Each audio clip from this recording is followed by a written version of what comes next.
Himalayan 450யோட first 200 கிலோமீட்டர்ஸோட review. And இதில் வந்து பார்த்தீங்கன்னா நான் 4000 ஆர்பிஎம்மை வந்து கிராஸ் பண்ணல. ஸோ அதோட ஆவரேஜ் ஸ்பீடு வந்து 80 km/h. அண்ட் இந்த ஸ்பீடில் தான் நான் வந்து ஓட்டிகிட்ருக்கேன். இப்போ நான் ஃபுல்லாகவே வந்து பார்த்தீங்கன்னா ஹைவேஸில் தான் ஓட்டினேன். ஸோ வண்டி வந்துட்டு ஸ்மூத்தாக நான் ஓட்டிகிட்டு இருந்தேன். அண்ட் இதில் வந்து நான் ஃபீல் பண்ணது என்னென்னு கேட்டிங்கன்னா, வண்டியோட சீட் வந்து ரொம்ப மட்டமாக இருக்குது. ஹிமாலயன் 411ஓட சீட் மாதிரி இல்லை. ஹிமாலயன் 411ஓட சீட் வந்து சூப்பராக இருக்கும்.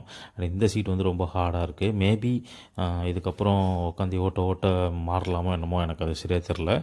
அண்டு பிரேக் அடிக்கும் பொழுது வந்து பார்த்திங்கன்னா கிஸ் கிஸ் கிஸ்ன்னு ஒரு சவுண்டு ஒன்று வருது. டஸ்ட் ஃபார்ம் ஆன மாதிரி, எல்லா இதுலேயும் டஸ்ட் ஃபார்ம் ஆன மாதிரி ஒரு பிரேக் சவுண்டு ஒன்று வருது.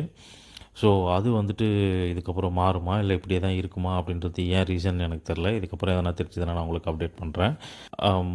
ப்ளஸ் வந்து பார்த்திங்கன்னா வண்டியோட மைலேஜும் வந்து பார்த்திங்கன்னா 30 அபோவ் வந்திருக்கு. அண்டு ரைடிங்கும் வந்து பார்த்திங்கன்னா இப்போ கொஞ்சம் ஸ்மூத்தாக மாறி இருக்குது. இதுக்கப்புறம்